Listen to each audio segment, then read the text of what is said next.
प्रणाम। मैं सार्थक रंजन, पप्पू यादव जी का पुत्र, और मैं नहीं चाहता था कि हमारी मुलाकात ऐसे हो, पर जैसे पापा कहते हैं कि समय और परिस्थिति के सामने किसी का बस नहीं चलता है, तो प्रणाम स्वीकार करिए मेरा। और मैं कल जो हुआ उसके बारे में बात करना चाह रहा हूँ। कल दो घटनाएं हुई, एक जो बिल्कुल नहीं होनी चाहिए थी और दूसरी के बारे में सोच के सुकून मिलता है। कल हम सब ने मिलके एक व्यक्ति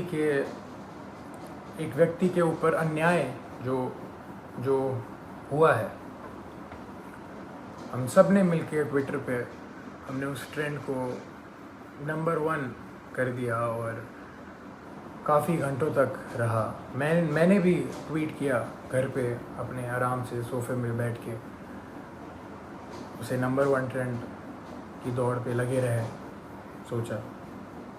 पर वो कल हुआ और कल चला गया है, और अब जब जेल जाने की बारी आई है तो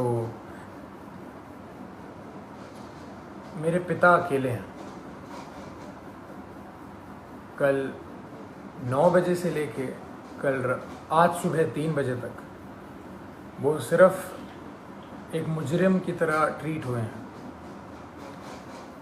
और मैं जानना चाहता हूँ कि उनका जुर्म है क्या। हॉस्पिटल्स की जो हालत है बिहार में, उसकी सच्चाई दिखाना जुर्म है, या दवाइयाँ नहीं हैं तो जिनको ज़रूरत है उनको दवाइयाँ पहुँचाना जुर्म है, लोगों को खाना देना जुर्म है, या जो काला बाजारी चल रही है दवाइयों की उसको पेश करना जुर्म है।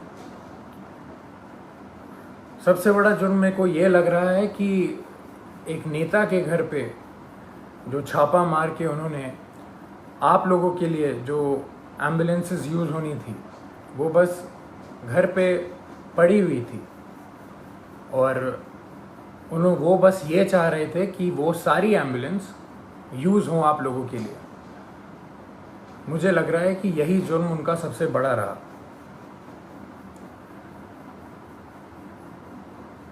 अपना परिवार छोड़ के उन्होंने बिहार के हर एक परिवार के लिए काम करना सही समझा। हर एक परिवार की एक भी पुकार अनसुनी ना जाए, उनका बस यही मकसद है। शुरुआत से मैं हर रोज़ बात करता था उनसे, कल के पहले तक हर रोज़, और बस एक ही चीज़ पूछता था मैं उनसे कि क्या आपकी तबीयत ठीक है, क्योंकि मैं भी घर पे बैठ के आराम से आप लोगों की तरह बस देखता था कि वो उनकी वीडियोस कि कभी वो कोविड वार्ड में जा रहे हैं, पेशेंट्स के बीच में जा रहे हैं, मुर्दा घर जा रहे हैं, या भीड़ के बीच में खाना दे रहे हैं, या कोई माँ उनसे गले लग के अपने बेटी या बेटे के लिए रो रही हैं। तो मुझे भी यही लगता था, या तो कभी किसी मुर्दा के साइड में खड़े हैं मुर्दा घर जाके, तो वो देख के मेरे को बस यही लगता था कि दूसरी बॉडी मेरे पिता की भी हो सकती है इस महामारी के कारण। और हमेशा जब भी मैं उनसे पूछता था कि पापा मास्क पहन रहे हैं या सैनिटाइज कर रहे हैं या कुछ ध्यान रख रहे हैं, तो वो कहते थे कि मुझे कुछ नहीं हो सकता, क्योंकि मेरे साथ पूरा बिहार है, उनका स्नेह है, उनकी दुआ है। और वो आज अकेले बीरपुर में पूरी रात नहीं सोए हैं और अकेले हैं, और जहां उन्हें रखा गया है वो बिल्डिंग किसी भी वक्त टूटने के दम पे है। और जब ऐसा व्यक्ति इतना काम करके, इतनी सच्चाई से काम करके अकेला पड़ जाए, तो बुरा लगने वाली बात है ये कि उन्होंने हर एक घर के लिए अपना घर छोड़ा है, अपने घर की जिम्मेदारियां छोड़ के आप सबके बीच रहने का संकल्प लिया, आप सबके लिए जीने के लिए संकल्प लिया। हमने कल बहुत साथ दिया उनका ट्विटर पे और किस पे नहीं, पर सिर्फ ट्विटर ही चीज़ नहीं रह गई है, सिर्फ नंबर 1 ट्रेंड होना ही नहीं रह गया है।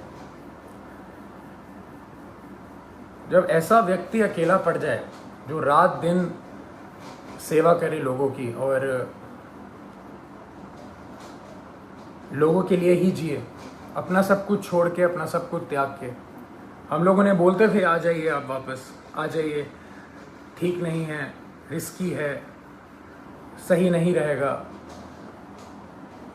मगर उनका एक ही कहना था हमेशा कि बिहार के लोगों को मेरी ज़रूरत है और मैं बस वही कर रहा हूँ। अपने बारे में, अपनी जान के बारे में बिल्कुल ना सोचते हुए वो बस आप लोगों के लिए काम रात दिन करते रहे। हॉस्पिटल में छापा मारना हो तो पप्पू यादव जाएंगे, खाना देना हो तो पप्पू यादव देंगे, दवाई देना हो तो पप्पू यादव देंगे, बेड चाहिए, ऑक्सीजन चाहिए, एम्बुलेंस चाहिए तो पप्पू यादव करेंगे। अभी हमारे बीच पप्पू यादव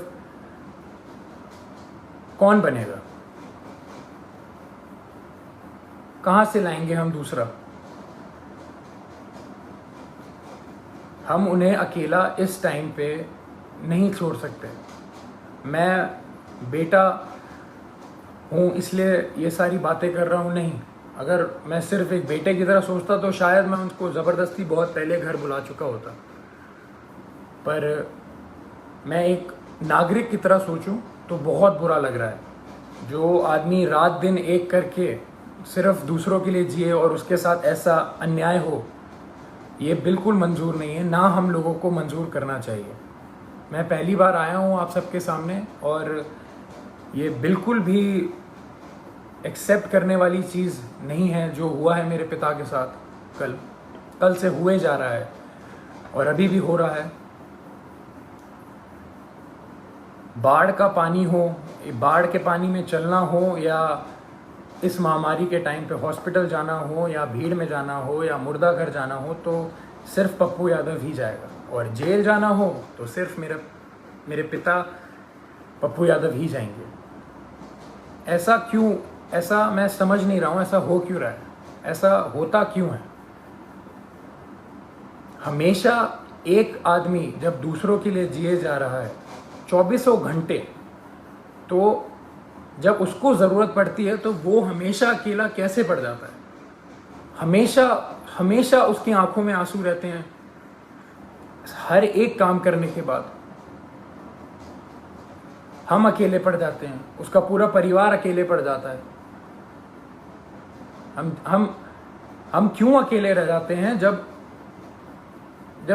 वो व्यक्ति रात दिन बस दूसरों के लिए जीता है? तो दूसरे क्यों नहीं खड़े हो सकते उसके लिए? क्यों नहीं आवाज निकाल सकते? क्यों नहीं हम, अगर एक पप्पू यादव बिहार के लिए इतना कर सकता है तो सोचिए 2 पप्पू यादव या 10 पप्पू यादव या 1 लाख पप्पू यादव कितना करेंगे। मैं कहूँगा मेरे पिता का नाम सिर्फ एक नाम नहीं है, वो सिर्फ एक व्यक्ति नहीं है, वो एक जुनून है। जो वो जुनून हर एक के अंदर रहता है। मेरे अंदर भी है, मेरी बहन के अंदर भी है, मेरे भाई के अंदर भी है, और आप सब के अंदर। वो सारा जुनून एक साथ अगर काम करे तो हमारा जो पहला पप्पू यादव है वो कभी अकेला नहीं पड़ेगा। मैं दिल से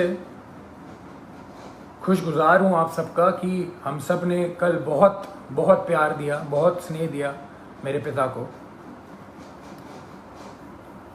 पर अभी रुकने की बारी नहीं है। उनको अभी तक हरास किया जा रहा है। जैसे कल रात से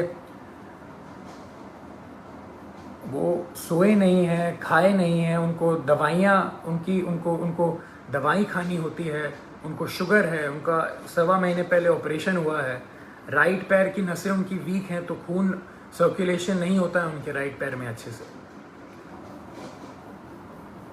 और किस जुर्म में ये सज़ा उनको दी जा रही है, मैं ये पूछना चाहता हूँ। और जिनकी वजह से हो रहा है वो बहुत अच्छे से जानते हैं कौन कौन है, और ये बिल्कुल ना समझें कि किसी को नहीं पता है कि किसकी वजह से हो रहा है ये और क्यों हो रहा है। यहाँ कोई बच्चा नहीं है और कोई डरा हुआ नहीं है। पप्पू यादव ना कभी किसी से डरा है, ना कभी डरेगा। जब ये जुनून हर एक के अंदर है और हर एक बंदा, हर एक माँ, हर एक बेटी, हर एक भाई जब उसके पीछे खड़ा रहेगा और उसको पूरा विश्वास है कि हर एक बिहार का व्यक्ति उनके साथ है, वो कल साबित हुआ है।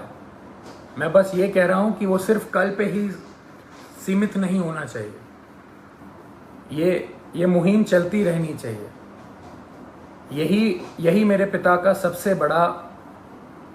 बड़ी जीत है। उनको पद से कोई लेना देना नहीं है। उनकी सबसे बड़ी जीत ही इसमें है कि उनके साथ सारे सच्चे लोग खड़े रहें, पूरा बिहार खड़े रहे, बिहार खुश रहे। उनकी सबसे बड़ी जीत यही है।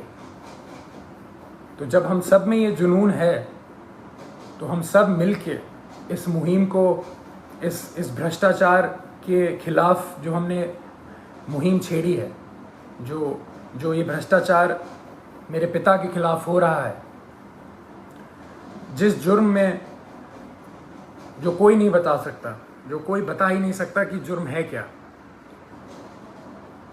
मैं चाहूँगा हम सब एक साथ मिलके इस भ्रष्टाचार के खिलाफ जो मुहिम मेरे पिता ने छेड़ी है,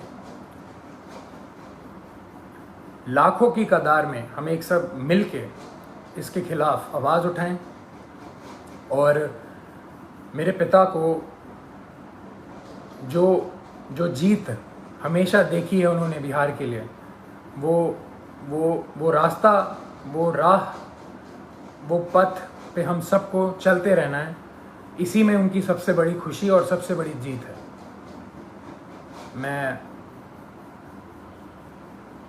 मैं बहुत खुश नसीब महसूस करता हूँ कि मैं अभी यहाँ बैठ के आपके सामने ये सब बोल पा रहा हूँ। ये मेरे पिता का संघर्ष ही है जो इतना प्रेम उन्हें मिलता है, और उनके नाम की वजह से मैं यहाँ पे बैठा हूँ तो आप सबके बीच में मेरी आवाज़ जा पा रही है। उनके संघर्ष को हम सबको मिलके उसकी आग को उठा के ही रखना है, बुझने नहीं देना है।